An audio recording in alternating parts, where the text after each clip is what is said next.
Адвокатот на обвинетите за тепачката на Пендиков размислува да го повика екс-министерот за внатрешни работи Оливер Спасовски да каже дали е вообичаена практика полициските службеници да ловат потенцијални учесници во инциденти со покажување на фотографии од лични карти на десетина лица.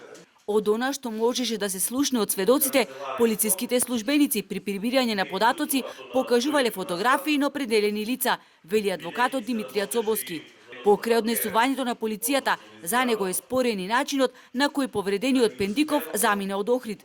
Баш во време кога полетал председателскиот авион на председателот на Бугарија со кој е господинот Пендиков однесен во Бугарија, во Софија, во тој период не може да се добијат податоци кој и на каков начин излегол од територијата на Република Македонија, бидејќи системот бил паднат и на аеродромот, тој царинскиот граничниот систем на проверка на патниците.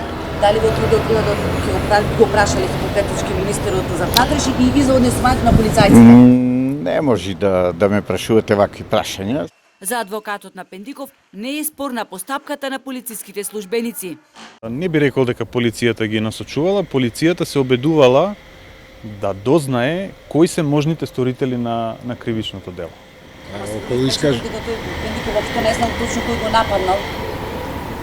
Пендиков даде исказ пред судот и кажа кои лица го нападнале. Сметам дека тоа е повеќе од јасно. Тој знаел и првично кој го нападнале, па не кажал во полиција.